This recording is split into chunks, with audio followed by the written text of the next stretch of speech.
Denise Roche. Thank you, Mr. Chair. It's a great delight to stand and take a call on part one of the Employment Standards Bill, the part that deals with paid parental leave on this International Women's Day, sir. And I just also want to note that it seems incredibly appropriate that we are marking International Women's Day with hopefully getting closer to the passage of this parental leave extension. So we're supportive of the provisions in this bill dealing with paid parental leave. We note that it increases paid parental leave to 18 weeks. And while our policy is to extend paid parental leave to 13 months, we note that this is a step in the right direction. And we are fully supportive of the 26 for Babies campaign that has arisen from subsequent members' bills in the name of Sue Moroney. I want to pay tribute to Ms Moroney for raising the whole issue of parental leave in this House.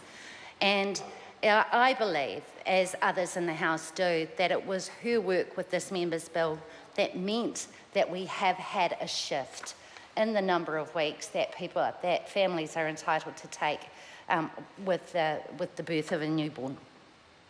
I also want to acknowledge that it was her pragmatic approach to attempting to get her last member's bill through the House that meant that she brought back to the House an amended bill which was to extend paid parental leave to families where there had been a multiple birth or a birth of a child with disabilities or a preterm baby.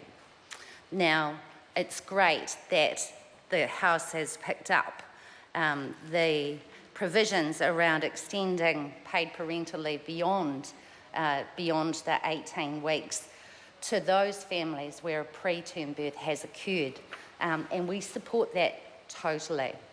And I'll just put on record what that means. It means that if a family has an unexpected birth before 36 weeks gestation, they can access a week for every week preterm they are from that, up to, I think in total 13 weeks. It takes it to a total of 31 weeks if you include the 18 weeks paid parental leave. And we're totally supportive of that, but we are concerned that those who do have greater needs, like families with multiple births, like families with babies born with disabilities, are left out of this. So we hope that this will be addressed with the members' bill that Sue Moroney is dealing with at the moment.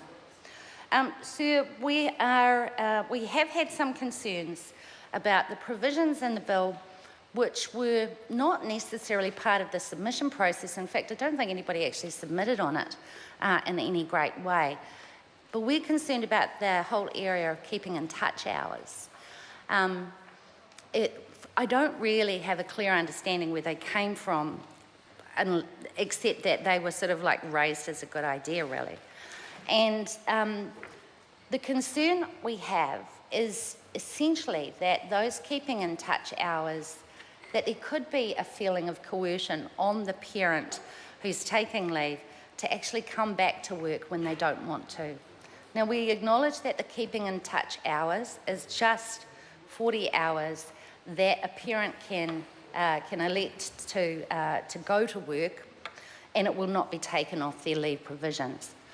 However, we are concerned that there may be coercion or a feeling of duty that compels a woman, particularly a woman, to go back to work. And I know from my own experience of taking paid parental leave, way back in the day when it was quite an unusual sort of thing to have, that there does feel like, you do feel like there is a real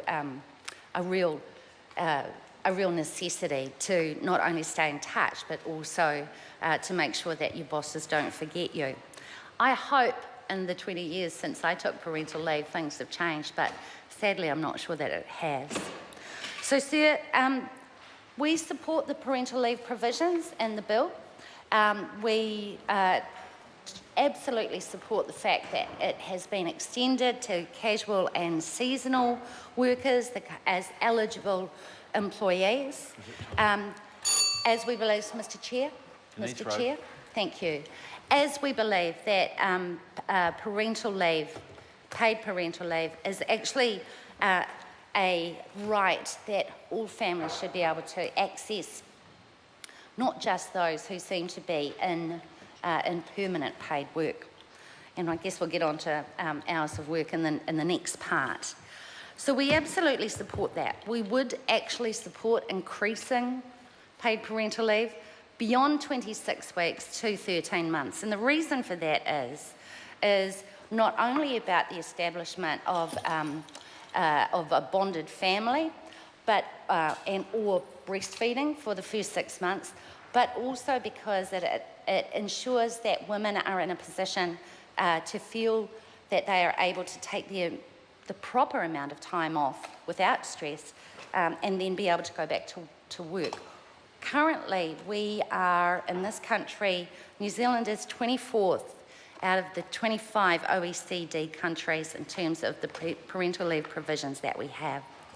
Now, I believe that we should be investing in families, and if we want to compete internationally for a skilled workforce, then we should be ensuring that we've got provisions that encourage women to continue working, and that protects their employment while they're on leave for an extended amount of time. So I think I'll leave my comments to basically this part of it at this stage. I just want to reiterate that while we support this, we do have concerns about the keeping in touch hours. We can see how they could work in practice and positively in some cases, but we're also concerned that it could be an element of coercion involved in people feeling like they have to stay in touch. All in all, sir, this is a step forward, and we of course support it. We wish it would go further, and hopefully we'll be back here soon, preferably before the next International Women's Day, to actually achieve further extensions to paid parental leave.